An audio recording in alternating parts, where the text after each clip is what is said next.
अस्सलाम वालेकुम बच्चों, कैसे हैं आप सब। आज मैं आपको आसान कायदा पहला कदम का सफ़ा नंबर 36 पढ़ाने लगी हूँ। तो सफ़ा नंबर 36 खोलें। सफ़ा नंबर 36 हरूफ तहज्जी है नून। नून जिसकी सोती आवाज़ है न। नून न।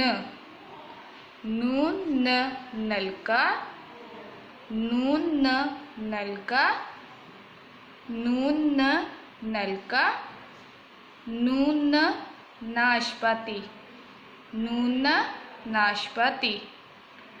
नून न नाशपाती। नून न नाक। नून न नाक। नून न नाक। तो बच्चों दोबारा पढ़ते हैं। नून न नलका। नून न नाशपाती। नून न नाक। तो जैसे कि बच्चों नलके में कलर है, आपने नाशपाती में हरा रंग यानी सब्ज़ रंग करना है और नाक में भूरा रंग करना है। तो बच्चों आपकी बुक पे नीचे लिखा हुआ है नून न, तो इसके ऊपर पेंसिल फेरें। नून, पेंसिल फेरें, न।